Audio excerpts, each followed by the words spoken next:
Hello, আসসালামু আলাইকুম। Visa tutor থেকে মহিউদ্দিন আরো একটি চমৎকার তথ্যবহুল ভিডিও নিয়ে হাজির হয়েছি। আজকে আমরা যে দেশটি নিয়ে কথাবার্তা বলবো সেটি হলো জাপান। আর জাপানে কিন্তু বর্তমানে ফরেনারদের জন্য ওপেন করে দিয়েছে।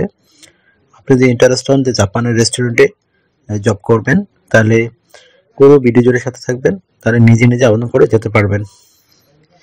তো প্রথমে যে কাজটি করতে হবে, আপনাকে জাপানি ফরম্যাট সিভি রেডি করতে হবে, অথবা আপনি international standard format CV ready করলেও পারেন।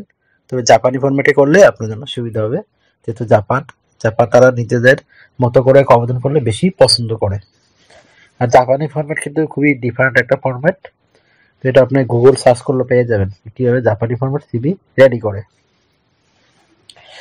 তো আমি বলে দিই, অ্যাজ ইউজাল একটা অফিসিয়াল সুন্দর ছবি অ্যাড করতে হয়। তারপর এটা ঘর করে করতে হয় সিভিগুলো, মানে প্রতি ঘরে আপনার নাম, তারপর আপনার contact details, personal details add করবেন, আপনার ঠিকানা অ্যাড করতে হবে, তারপর আপনার কাজের অভিজ্ঞতা, এডুকেশন ব্যাকগ্রাউন্ড, এইগুলো অ্যাড করলে জাপানি ফরম্যাট সিভি হয়ে যায়। আর অবশ্যই ঘরগুলো আপনার এই মানে ঘরগুলো করে করতে হয়, ঘরে ঘরে আপনি এই তথ্যগুলো সন্নিবেশিত করবেন। তো জাপানে কিন্তু রেস্টুরেন্ট বিষয়ে ভালো স্যালারি দেয়। তো সেজন্য আপনারা যদি একজন মানে কম অভিজ্ঞতা থাকে, নতুন ফ্রেশার, আপনি 3 লাখ 4 লাখ টাকা স্যালারি পেতে পারেন, অভিজ্ঞতা হলে আরো বেশি পাবেন। আমার গলা একটু ঠান্ডা লাগছে, তো এই জন্য কথাবার্তা হয়তো আপনারা একটু আনক্লিয়ারলি হতে পারে, তো আশা করি ক্ষমা দৃষ্টিতে দেখবেন। তো দয়া করবেন আমার জন্য, আমি যেন সুস্থ হয়ে উঠি, তাহলে আর ভালোভাবে কথাবার্তা আপনার জন্য ভিডিও নিয়ে আসতে পারি। তো এখানে যে বিষয়টি আমি বলেই দিলাম, আপনি ফ্রেশার হলে এভারেজ স্যালারি জাপানে 3-4 লাখ টাকা পেতে পারেন। আর জাপানের মুদ্রার নাম হলো ইয়েন। তো 1 টাকা সমান 0.76 ইয়েন। তো এই হলো জাপানি মুদ্রা, আপনি গুগল বা ইউটিউব সার্চ করলে পেয়ে যাবেন। তো এখানে আপনার জাপানি কোম্পানিগুলো সব সুযোগ সুবিধা দেয়, আপনি সবকিছু ফ্রিতে পাবেন, আপনার থাকা খাওয়া এভরিথিং জাপান কোম্পানি দিবে, রেস্টুরেন্টগুলো। আর জাপানে কিন্তু আপনার ওয়ার্কিং আওয়ার 8 ঘন্টাই হয়। তো এখানে আপনি হেলথ ইন্স্যুরেন্স, ট্রাভেল ইন্স্যুরেন্স এগুলো কোম্পানি থেকে পাবেন, সেম ইউরোপের কোম্পানিগুলোর মতো। আর জাপানে কিন্তু বর্তমানে 5 বছর ওয়ার্ক পারমিট পাওয়া যায়। তো এটা একটা চমৎকার সুযোগ, আগে এরকম সুযোগ ছিল না। তো অনেকে মনে করেন জাপান আপনার গেলে জাপানি ভাষা শিখতে হবে, আসলে বিষয়টা এরকম নয়। আপনি যদি ইংরেজি ভাষা ভালো জানেন এবং আপনার কাজে অভিজ্ঞতা থাকে, আপনি কিন্তু আবেদন করে দিতে পারবেন অনলাইনে। তো আমি অনলাইনে সে জাপানি যে রয়েছে, এজেন্সি রয়েছে সরাসরি টোকিওতে তাদের অফিস, সে এজেন্সির ঠিকানা দিয়ে দেবো, আপনারা তাদের সাথে কন্ট্যাক্ট করে আপনি জাপানে জব পেতে পারেন। তো আজকে আমি যেই এজেন্সিটি দেবো সেটি হলো রেস্টুরেন্ট মানে জব। তো রেস্টুরেন্টের মোটামুটি অনেক জবই থাকে, waiter, head waiter, receptionist, housekeeper, cleaner, dish washer, তারপরে অ্যাসিস্ট্যান্ট কুকার। তো আপনি রেস্টুরেন্টে যে কোনো জবের জন্য তাদের কাছে আবেদন করতে পারেন। তো তারা যদি আপনার সিভি পছন্দ করে বা আপনার প্রোফাইল দেখে তারা করে চয়েস করে, তখন তারা আপনাকে ওয়ার্ক পারমিট দিবে, তখন আপনি জাপান এম্বাসি তো বাংলাদেশে রয়েছে, কোন ঝামেলাবিহীন আপনি সহজেই যেতে পারবেন। আর জাপানের এম্বাসি মনে হয় আপনার ফি লাগে না, মানে শুধু আপনার বিমান ভাড়া লাগবে, আদার কোনো খরচ হবে না। এই হলো চমৎকার সুযোগ আপনার জন্য। আর জাপান কিন্তু একটা পৃথিবীর অন্যতম ধনী দেশ, আর তাদের দেশটা পুরোপুরি ফাঁকা কিন্তু। আর জাপান বর্তমানে তাদের জনসংখ্যা কিন্তু মাইনাস অবস্থায় আছে, মানে অন্য দেশের জনসংখ্যা বাড়তেছে, জাপানের জনসংখ্যা কমতেছে। আর জাপানে কিন্তু পৃথিবীর সবচেয়ে বেশি বৃদ্ধ মানুষের সংখ্যা বেশি।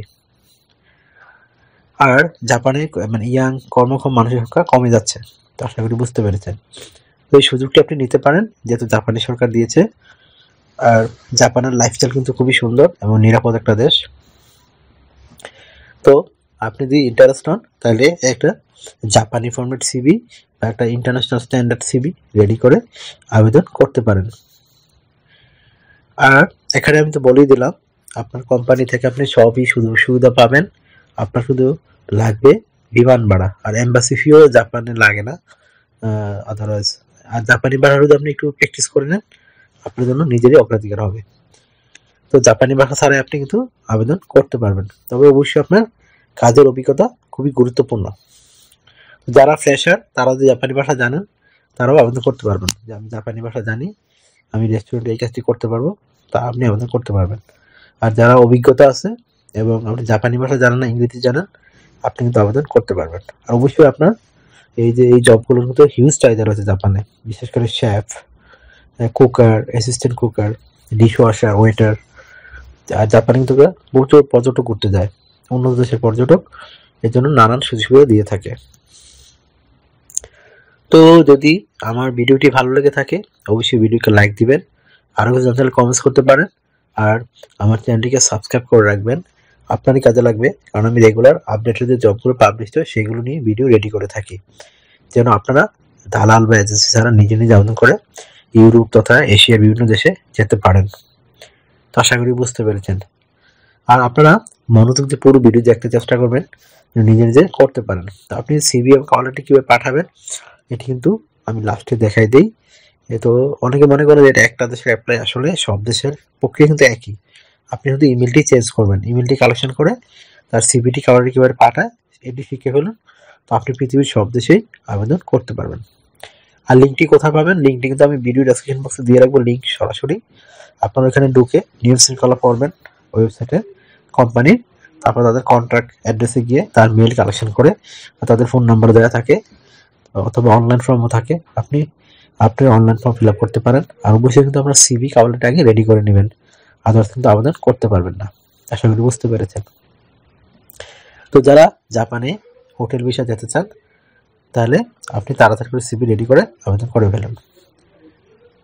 তো ভালো থাকেন, take care, good bye, tata. আবার কথা হবে আগামী ভিডিওতে।